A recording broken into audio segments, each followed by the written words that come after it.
Meus queridos irmãos, eu quero cumprimentar a todos com a paz do Senhor. Você está no canal Rascunho DBD. Eu sou o pastor Edivaldo Pereira e nós estaremos doravante comentando a lição de número 1, lição do segundo trimestre da classe dos jovens, lição da CPAD, Casa Publicadora das Assembleias de Deus. Nesse trimestre estaremos estudando sobre os perigos da tentação. Não é? Um tema muito propício para os dias odiernos, principalmente para com os nossos jovens, que precisam estar sempre debaixo dos nossos joelhos e sendo cuidado pelo próprio Deus, que tem tido misericórdia até então, não é? E sempre terá, obviamente. Então, quando vamos trabalhar essa questão, podemos observar que tudo que Deus fez por meio da mocidade, por meio dos jovens, para com os jovens, foi para que o nome do Senhor Deus seja continuamente glorificado, né? As tentações, elas surgem, sempre esteve presente, não é? E nós temos que ser tentado não é o problema. O problema é ceder à tentação, ok? Já dizia um poeta da harpa cristã, o inspirado, ele disse assim: tentado não ceda, ceder é pecar. Melhor e mais nobre será triunfar. Então é melhor triunfar do que ceder à tentação, tá certo? Vamos estar estudando um assunto especial, um assunto muito interessante, um tema muito relevante para os nossos dias, ok? Que Deus nos ajude e vamos para a nossa aula. Quando vamos estudar essa questão sobre a tentação, ou pecado, ou coisas pertinentes, coisa parecida, nós vamos observar que o tema geral da nossa lição é os perigos das tentações, as orientações da palavra de Deus, de como resistir e ter uma vida vitoriosa. Na verdade, essa lição ela é escudada no livro, baseada, aliás, no livro de Tiago, não é? De Tiago. Né? Na primeira lição estaremos estudando o perigo da tentação. Na segunda lição, Eva e Adão querendo ser como Deus. José, resistir à tentação é possível. O desafio a Deus no deserto, desafiando Deus no deserto. A lição de número 5 é Balaão, quando Deus diz não. A lição 6 é olhando para a direção errada. A lição 7, construindo tudo para minha glória. A lição 8, a tentação de fugir do julgamento de Deus. A lição de número 9, pedras poderiam se transformar em pães. A lição de número 10, interpretando erroneamente as Escrituras. A lição de número 11, antecipando os planos de Deus. A lição de número 12, quando Satanás enche o coração do homem. E a lição de número 13, finalizando, Deus provê o escape. São essas lições que estaremos aprendendo durante esses 3 meses. E a primeira lição é os perigos da tentação. A verdade, o texto principal é: nada veio de vós, sobre vós tentação, não veio sobre vós tentação, senão humana. Mas fiel é Deus, porque não vos deixará acima de tudo o que podeis, antes com a tentação dará também o escape para que possais suportar. 1 Coríntios capítulo de número 10, verso de número 17. O resumo da lição diz assim: nenhum ser humano está livre de ser tentado, seja por seus próprios desejos carnais, seja pelo inimigo de vossas almas, ok? Então, nós vamos ter que definir o que é tentação, como a tentação se manifesta e as consequências de quando caímos em tentação. Boas não são, isso é claro, não tem nenhum proveito nisso. O texto bíblico está pautado em Tiago, capítulo 1, verso 5 a 2, depois o capítulo de número 12 capítulo 1, verso de 2 a 5, depois o versículo de número 12 até o versículo 17, ok? E a revista, como de praxe, está dividida em tópicos, aliás. O primeiro tópico é o que é a tentação. O segundo tópico é como ela se manifesta. O terceiro tópico, aqui está escrito, terceiro tópico, quando cedemos à tentação, né? Então podemos observar que tudo isso vamos estar aprendendo aí nesta excelente lição, tá certo? Muito bem, e isto posto, nós vamos entender um pouco o que é a tentação aqui, no nosso primeiro tópico. O convite ao pecado. Podemos descrever que a tentação como um impulso, não é? Um impulso, é aí o que ocorre, que move o ser humano em alguma ação que abrirá a porta para o pecado, ou para alguma situação que vai comprometer o futuro, né? Então, quando a pessoa está sendo tentada,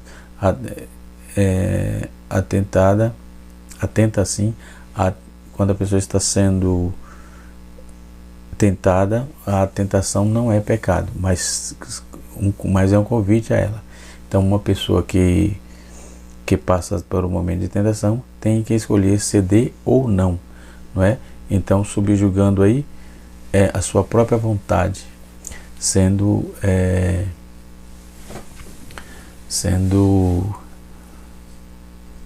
tem que se subjugar, sendo essa tentação um fator determinante para que uma vida cheia, para que uma pessoa caia, ou seja, para que ela se deteriore com a tentação, que vem, claro,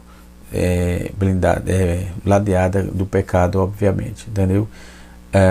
Quando vamos ver, Pedro faz uma advertência no capítulo 5, no versículo de número 8, em 2 Pedro 5,8, ele diz que precisamos ser vigilantes e atentos a muitas ciladas. Então, já havia uma predição disso, não é? Desde dos antigos tempos, que já havia uma predição sobre esta problemática da tentação, não é? Ser tentado, isso vai acontecer, mas ceder à tentação, esse é o problema, né?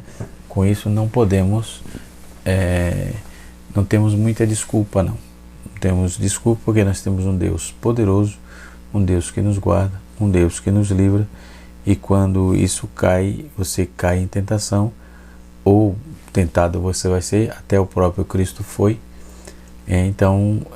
mas não cedeu à tentação. Então a recomendação bíblica é que não caiamos em tentação. Vou abrir a Bíblia aqui em Tiago, no seu verso de número 1, né? No seu verso de número 1,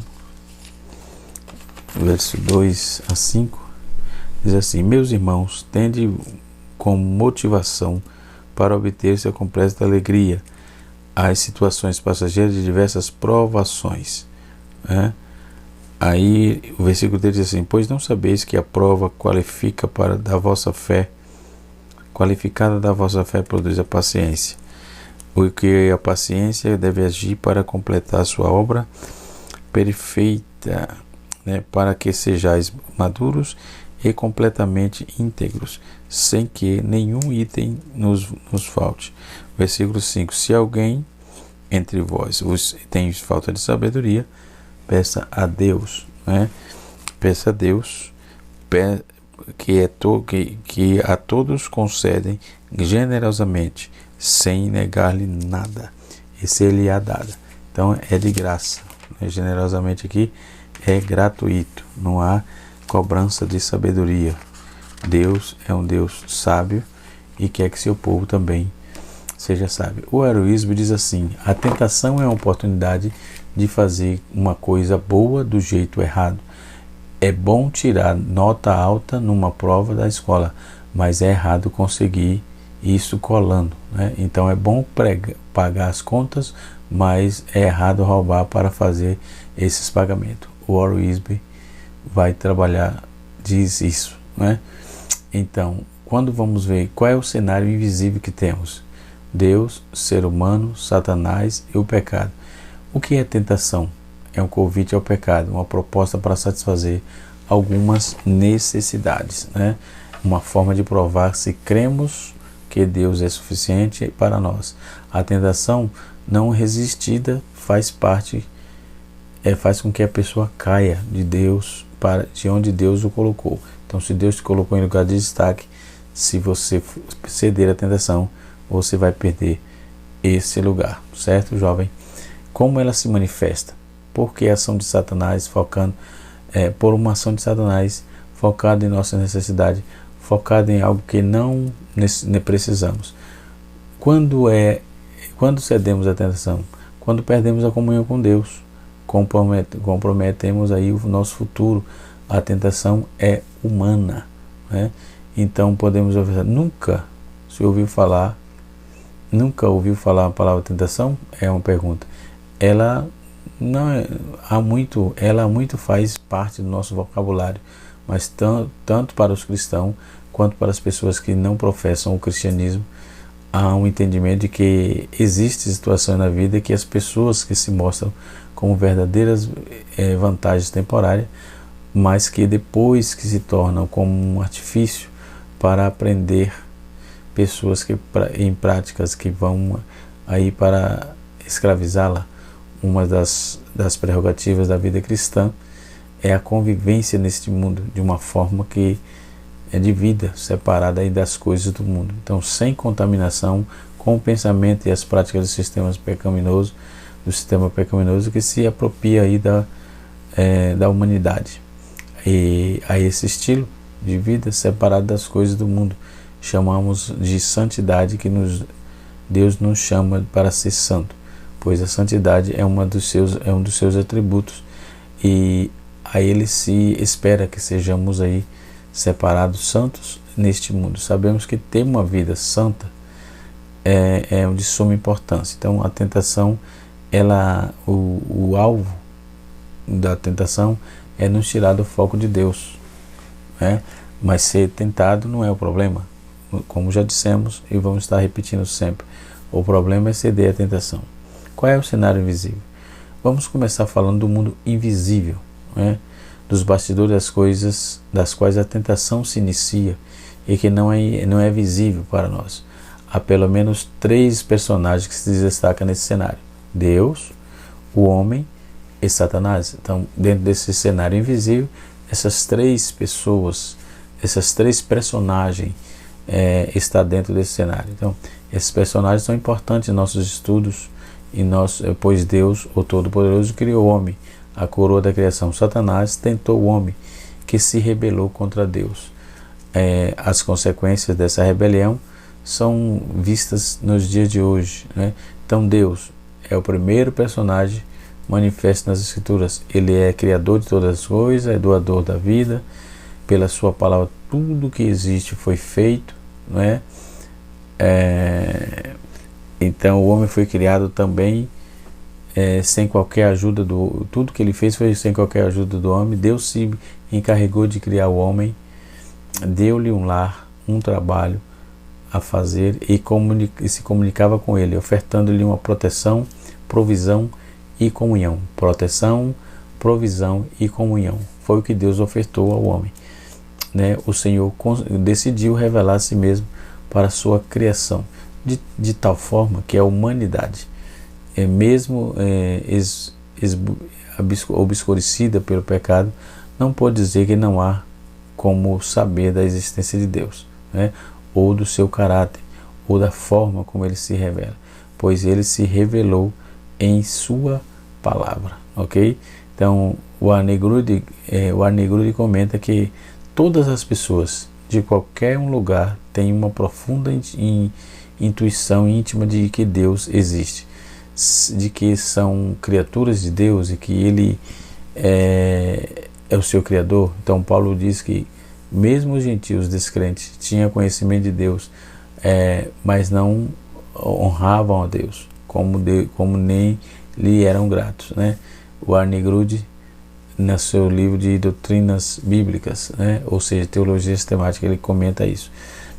Saber desse conhecimento de que Deus é necessário visto que somente pessoas sem juízo negam a Deus.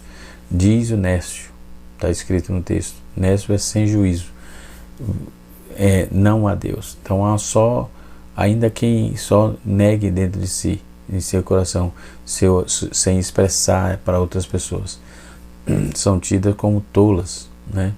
Em que Deus começa, e em Deus que começa a vida, é dele que dependemos dele todo o tempo. Deus, em sua revelação aos homens, deixa claro que ele é o verdadeiro Deus, e deixou isso claro em sua lei, né? Quando diz que não deveremos ter outro Deus diante senão ele mesmo, não é? Então não deveríamos ter outro Deus senão ele. Então isso é pautado dentro da nossa consciência, né? Em sua soberania, Deus, ele se revelou a glória somente para si, e por mais ninguém, para mais ninguém. Por ter criado o homem, Deus espera que o homem o adore, e não como se isso fosse uma necessidade para Deus, mas sim para o próprio homem, né?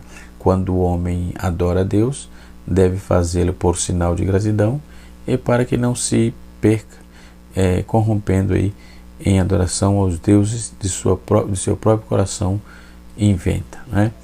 O ser humano, nós estamos trabalhando os três personagens: Deus, o ser humano e Satanás. O homem é o segundo personagem de destaque apresentado dentro da palavra. Então ele foi criado à imagem de Deus, ele foi um ato de sua graça de criar o homem e a mulher. Eles foram criados sem pecado.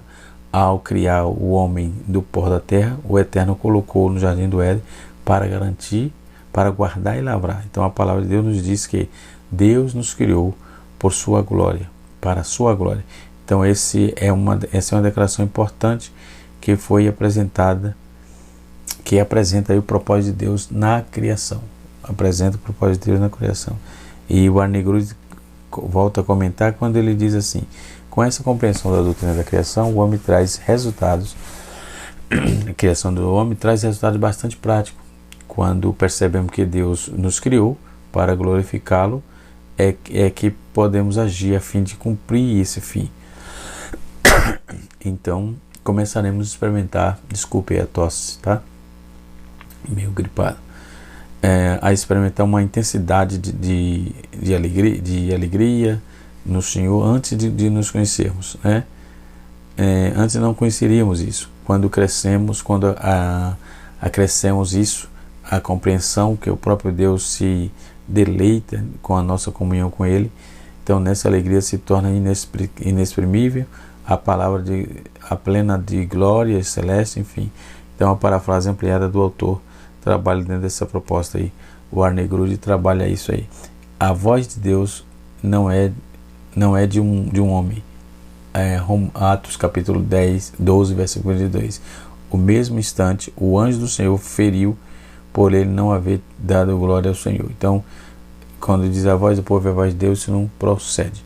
Depois, a terceira personagem é Satanás, o inimigo das nossas almas. Satanás é acusador, né? Ele é acusador e foi criado por Deus. Ele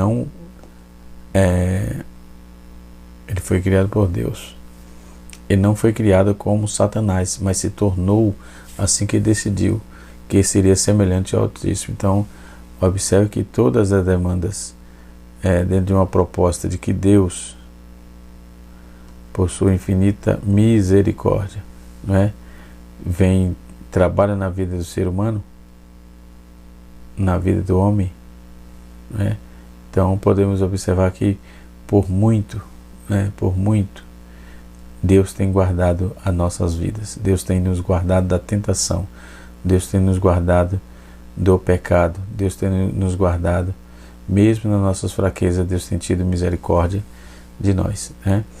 O homem ele é um ser inteligente, que sabe como se aproximar de Deus. É um ser inteligente, ele se aproxima do ser humano. Como ele não conseguiu realizar aí o diabo, quando ele não conseguiu realizar todos os seus projetos, né, ele decidiu banir do céu e atacar a humanidade. Ele é um ser inteligente que sabe como se aproximar do ser humano. Diga-se de passagem que o ser humano também abre muitas brechas, né? A trazer ele, e aí vai trazer o questionamento para contradizer o que Deus já nos revelou em sua palavra, diferente do que é apresentado na cultura popular. Satanás já foi tão caricaturado que por vários escritores é preciso levantar só que ouvimos de um lado da história, em vez de que Deus escreveu todos os livros, né?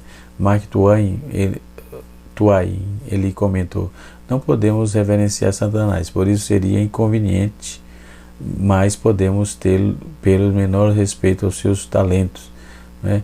Um famoso comediante da TV norte-americana sempre arrancava risadas do público quando dizia: foi o diabo que me obrigou a fazer isso, né? Então, apesar de não termos detalhes sobre suas origens, sabemos que Satanás é real, é nosso inimigo, é perigoso. Em João 3, em Gênesis 3, Satanás é comparado a uma serpente. A imagem está que se repete aí em 2 Coríntios, capítulo 11, verso de número em 2 Coríntios capítulo 11 e em Apocalipse capítulo 12, né, que ele é chamado de dragão. Então os dois nomes aí são usados em conjunto, né? No entanto, Satanás não é apenas uma serpente enganadora, mas também um leão que ruge e devora. Em resumo, Satanás é um frouxo, e o povo de Deus deve se cuidar a fim de não dar espaço para ele em suas vidas. Efésios 4, verso de número 27, leia também 1 Pedro capítulo 5, verso de número 8. Por isso estudamos a palavra de Deus e procuramos compreender as estratégias de Satanás. O Aruísme, na sua página, no seu comentário, na página 34, né? O pecado. O pecado é o quarto elemento do mundo invisível. Enquanto os três são pessoas, o pecado é uma ação que traz consequência ao ser humano, né? O pecado traz... o ser humano foi criado sem pecado. Deus tudo fez famoso a seu tempo. Eclesiastes capítulo 3, no seu versículo número 11. Mas mesmo em estado de perfeição, né, de inocência, o ser humano não deixou de ser tentado e cabendo aí, ou cedendo aí à tentação, terminou pecando contra Deus. Isso Roy Zuck, ele vai trabalhar este comentário, ele que trabalha dentro dessa visão. Então, a origem do pecado é um mistério que permanece fechado nas revelações divinas. O Roy Zuck também trabalha isso no seu comentário, na página 31. Ele vai dizer: o que está claro é que o pecado é uma realidade e que acompanhou durante a criação do homem, o seu concerto com Deus, os homens e entre eles todas outras criaturas. O restante da história, a Bíblia é um plano de Deus.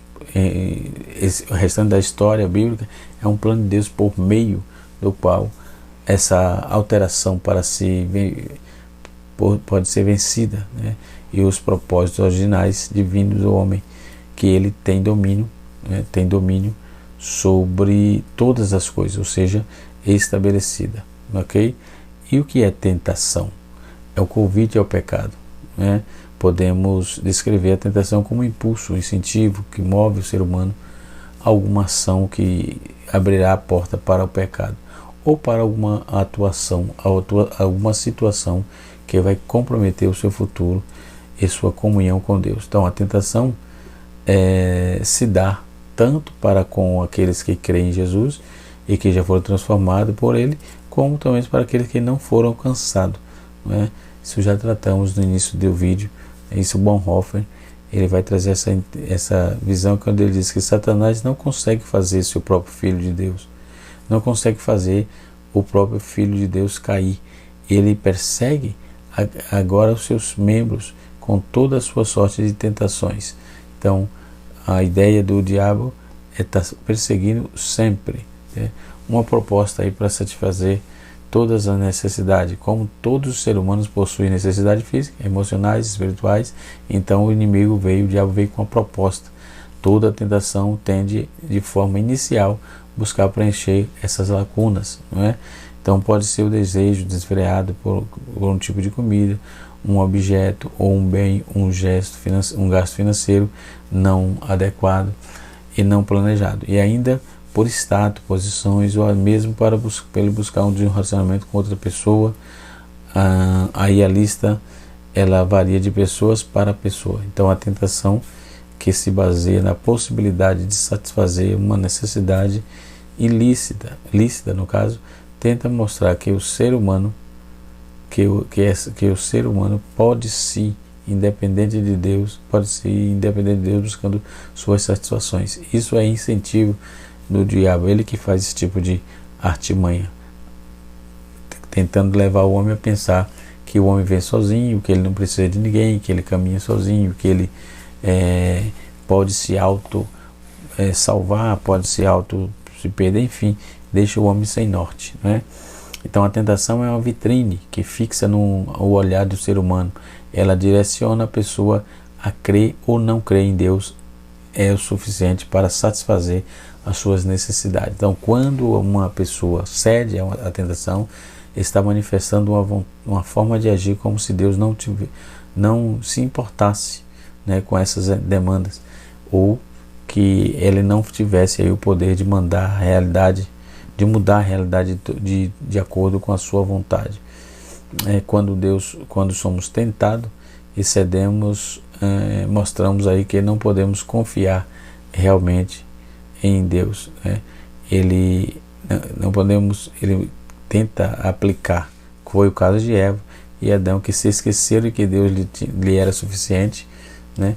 Quando se depararam com a realidade, que esqueceram que Deus era suficiente, e ele, quando se deparou com a ideia de conhecer o bem e o mal, aí o preço da desconfiança e da desobediência foi definitivo. Então a tentação é um teste do quanto confiamos no nosso interlocutor. Você confia na pessoa que está fazendo uma proposta para que altere a forma negativa de sua vida espiritual? Ou você confia em Deus para suprir as suas necessidades, né? E que o que ele disse é verdade. Então, até que ponto quem está lhe oferecendo uma saída mais fácil, realmente seu interesse, né, tem interesse do seu bem-estar espiritual e físico, né? Então, mais do que tomar um caminho mais rápido ou mais fácil, a tentação é um teste de confiança para todos nós, se realmente confiarmos em Deus, que Deus pode suprir as nossas necessidades e que Ele disse que é melhor para nós. Então, a tentação não resistida faz com que a pessoa caia de onde Deus colocou. Vou repetir: a tentação não resistida faz com que as pessoas caiam no lugar que as pessoas caiam de onde Deus a colocou, ok? Então foi o caso do diabo, que Deus tinha deixado ele no espaço dele, ele acabou pecando contra Deus e foi expulso, né? Então uma pessoa que cede à tentação não pode partir de um único momento, mas sim com base num histórico de pequenas concessões, né? Uma pessoa que cede a tentações. Então, pouco a pouco, pequenas tentações não resistidas dão origem a outras tentações maiores, igualmente não resistidas, até um mal maior pode tomar espaço e destruir a pessoa sem reputação, sua reputação, sua família, sua vida espiritual, não é? Então, quando as pessoas foram agraciadas, né, por Deus e perderam aí as suas posições por não terem resistido a uma tentação, por exemplo, quantos perderam porque cedeu à tentação. Então é melhor, você vai ser tentado, mas você deve não ceder, você deve resistir, né? porque resistiu o diabo e ele fugirá de vós. Quanto a que excedem as tentações que perderam o que construíram. A raiz de todos os fracassos espirituais é a desobediência nas pequenas coisas, né? Embora não pareça significativa no momento, cabe aqui a desobediência, cabe cada desobediência por menor que seja, né? É como que uma fenda no muro da alma da pessoa. Através de cada pequena rachadura, o caído do mal, o ácido do mal, aliás, o ácido do mal penetra e começa a corroer os fundamentos do seu caráter espiritual, o fundamento das bases espirituais, das bases por tentações que você cedeu. Quando surge uma tentação, ela simplesmente não tem mais vontade de resistir, né, para que não tem discernimento. Pode parecer que pessoas foram derrubadas por aquela crise final, mas a realidade foi que a raiz seca da desobediência que fez tudo isso, né? Então precisamos ter cuidado com esse tipo de coisa, né? Precisamos ter cuidado. Tem a ação de Satanás que você pode sofrer,